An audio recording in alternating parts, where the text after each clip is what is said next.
Welcome back. Welcome back. Part 2.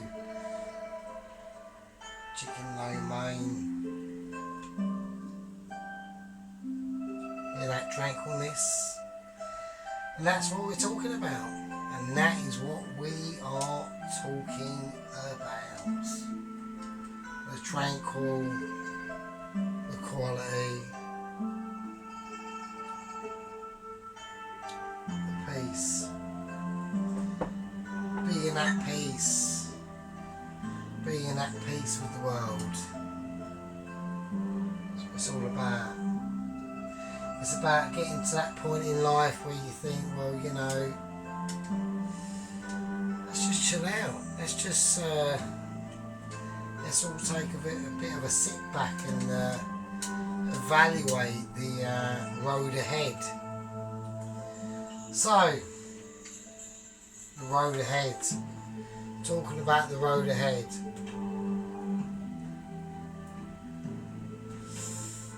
We've got the chicken thigh leg breast meat, not breast, chicken thigh, breast and leg meat. We've got the chilies. Now, in a previous video we went through some of the chilies. These are some of the chilies that I dug out. We've got Uncle Joe's, we've got Grandpa Joe's, we've got the lot. We've got Fresh Nephews, we've got everything. Some of these, I mean, this fucker here is got to be 7 years old at least. I mean, we are, and that is only just hot. It's probably shitloads more. So we got Bird's Eye, we got very old Bird's Eye, we've got really old birds. I mean, we've got, God, loads, mate. These are all fresh. But right, so the chicken. What is going on? How am I going to do the chicken? Well, the first thing I'm going to do is I'm going to cut it up. So I'm going to cut it up. I'm using the scissors because it's just easier. And I want thin. Okay, I want thin strips. So why am I doing it so thin? And they are literally going to be strips. Right, notice how I'm holding it in my hand so I can gauge roughly the length and thickness of strippage that is going on. Let the food work with you. That's all I'm saying. Let the food do the talking, and let the talking do that. So yeah, there you go. So it's a very, very peaceful, very tranquil. Washing's on. We've got some pretty groovy chicken stock kicking off here. This will be mental.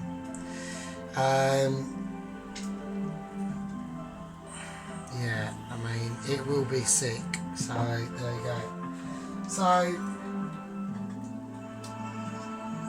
if the chicken breast is just a little bit too much to handle, I mean the chicken thigh, and the reason why chicken thigh is better is because the meat is slightly darker and it's also like fattier. Okay, so you're getting more flavour, and don't forget that little chicken that's wobbling around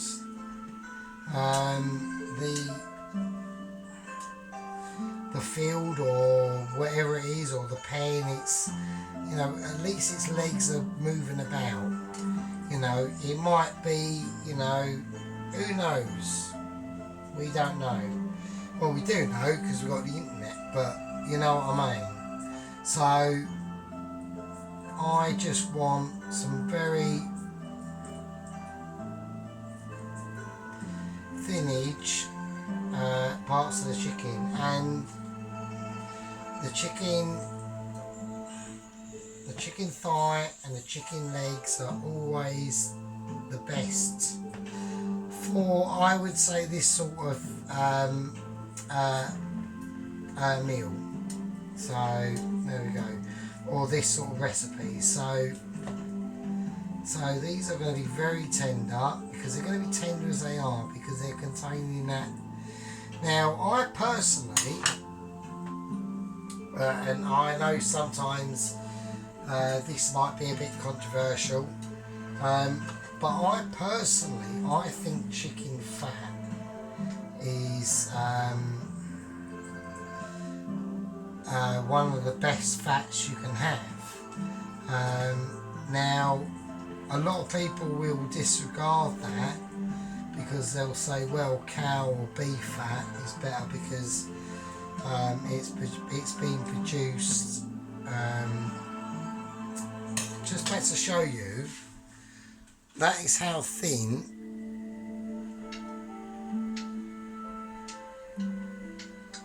that chicken meat is I'm cooking, that I've cut. Alright, and that is why I'm doing it in very thin strips. So, and we've got the fat on there as well. Anyway, getting back to what I was saying, yes, the will say, well, you know, a sheep or a cow has been on the planet longer and has been able to produce better quality fat and stuff than what a chicken has. That is true, and that is true, and I'm not going to debate that and say no, actually that's bullshit, because it isn't. It is actually true. But I think with chicken fat, it's just got a nice I haven't got the words to describe it. It's got I think it's got a more useful or more general aspect into using it into different parts of cooking. So I think beef fat is awesome, like cow fat, lamb fat, if you know how to. Lamb's different. I'm not going to get into that topic. It's a little bit out of my pay grade at the moment. Sadly, I had a load of offcuts of cut off fat of lamb from work, and I just left it too. I had too much, and you know, I've got to work with what I work with in my little tiny kitchen. So it is what it is. So.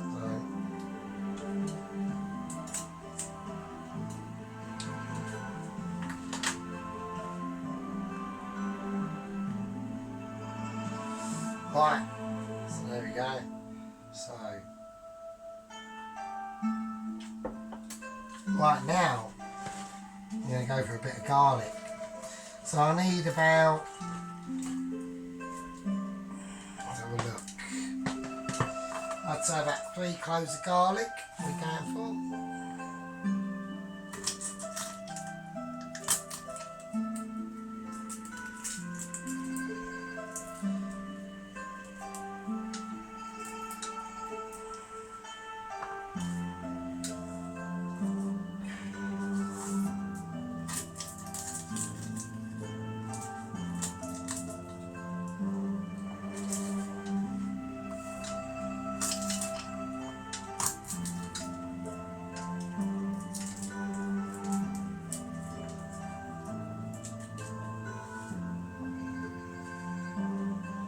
Right, so we've got the garlic there.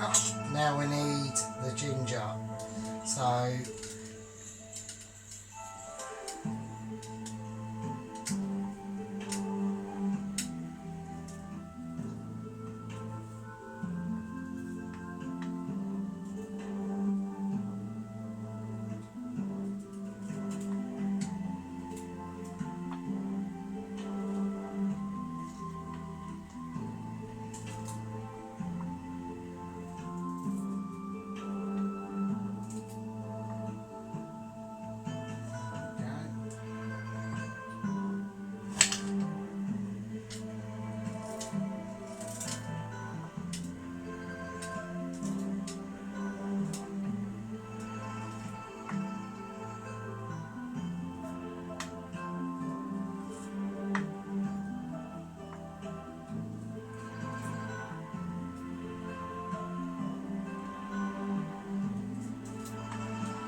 I'm just trying to peel the garlic a little bit. All the peelings we got from the garlic I will be saving because why not? I'll tell you what I might actually do. I might just dry it all out and blend it up into a powder. So as like a little project. So see how it goes, isn't it?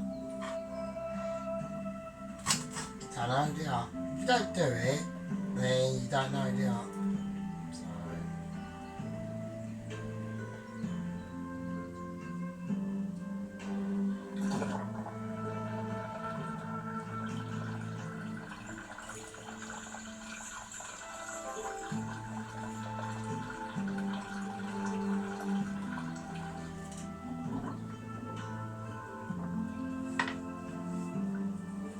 Right, so let's start the garlic business, and we will whack the ginger business in a little bowl, and we'll save that for another time. So, right, so we've got the chicken in now. So I'm just going to do this into strips.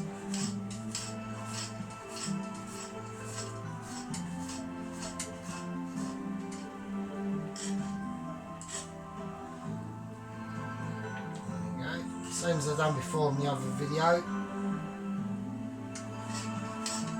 So just let the knife sort of run free a little bit. It does help because it's a tiny little knife. It's very handy. There we go. So another one again. So that's garlic number 3. Just let the knife run like free in your hands. You know, let the knife do the work, you know. Right, so we've got ginger here. Now I know that the grain of ginger is running from south to north. So I'm not going to cut that way. I'm going to cut with the grain, alright.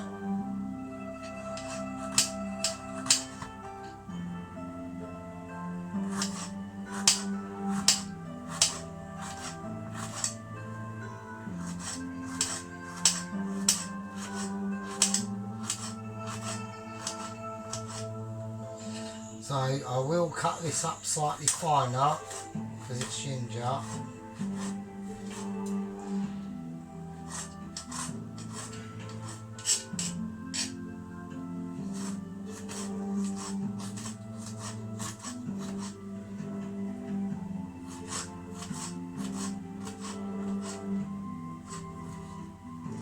So I'm just going over everything, making sure it's, you know, it's home cooking, isn't it? So, you know,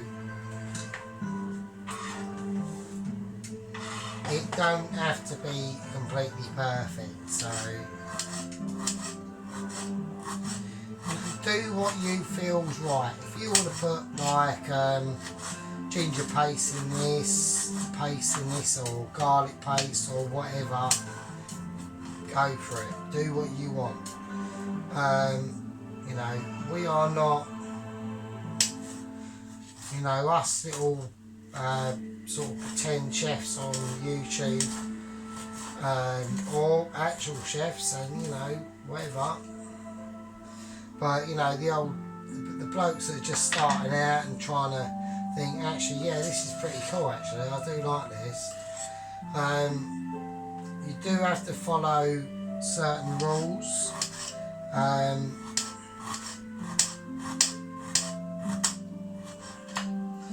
But once you get comfortable with, I think a lot of it is about being comfortable with the ingredients that you're using, rather than like the method, because that will just come anyway. And it's about thinking, well, yeah, I mean, yeah, like you should do this, this and this in this order maybe, or you know, and then you have a go and you fail, and so right, so we've got quite a bit of ginger in that. We've got a bit more to come. So I'm using a lot of ginger in this. So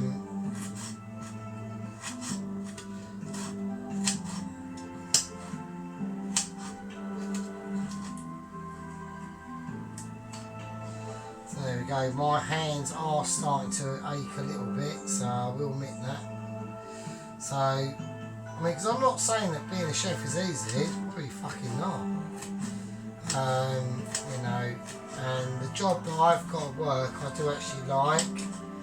It's just, you know, it's because I'm washing up, you know, and I don't seem to be that important, and it sort of like pisses me off a bit sometimes, but I know that my job is really important actually. It's just I would like, oh, I don't know. I mean, I like to be able to do what they do because I know I could do it, and that's why I'm doing all this. Is basically just to get like, well, you know, I ain't really got much else to do, so I know I could have other things to do, and I probably will. But at the moment, in the meantime, I just want to get used to thinking about different ingredients and different things instead of just going, oh fuck it, I'll whack in the chicken in the oven and put some butter and salt on it. We're putting a bit more thought behind the processes of different things, and I think that's quite cool. So right, so far we've got the chicken with the garlic and ginger in. So there we go. So we've done that. Right, so I'm going to whack in a little bit of salt. Okey-dokey, and we're going to go with some rice wine vinegar. So yeah, so we are basically, this is a marinade, because I need to get this chicken softened basically. So we're going to get about 2 tablespoons of white rice vinegar, and there we go, that's in.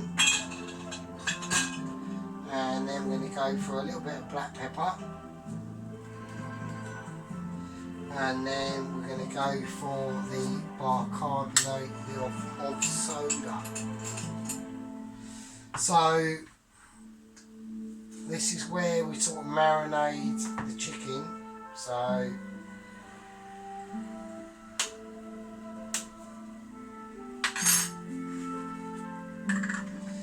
okay, so I'm going to put about half a teaspoon of that, maybe a little bit more, and that's already fizzing. That is fizzing off. Now, Mr. Bicarbonate of Soda is in the cake cupboard. Like I said in another video, we will be going down into the land of cakes. Now, why is that? Well, because actually, I think it will be quite a lot of fun, and I actually enjoying it. There's a couple of little savoury dishes I want to do before I do even venture into cakedom, and that is going to be, do you know what I want to be able to learn how to do? Is a really nice carbonara. A nice carbonara and what else? I don't know. I'm doing, well, next weekend I'm actually doing a fish pie. So a seafood pie, because I'm going a bit balls out, and that is going to be a bit of a weekend special video actually. So there we go. Right, so we put all this in, now we're going to marinate it, alright? So, because I want that chicken to absorb all them flavours, and putting that vinegar in and the bicarbonate of soda, that will hopefully marinate and do its thing. So we're just having a little look at the chicken stock. So all that is looking sick. Yeah. I think that it could possibly, at the end of these, this will actually probably take about 5 days to go out. And at the end of it, there might be a bit of a health warning, because it might be a bit mental. So that is what we're doing. I'm just gonna put a tea towel over it.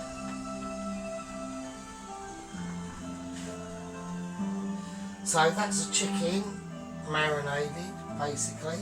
We'll leave that there. In part 3, sorry, will be the vegetables and the sauce. That was a chicken marinade.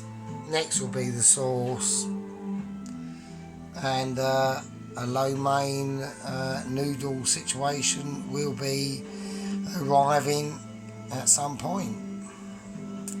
Be good.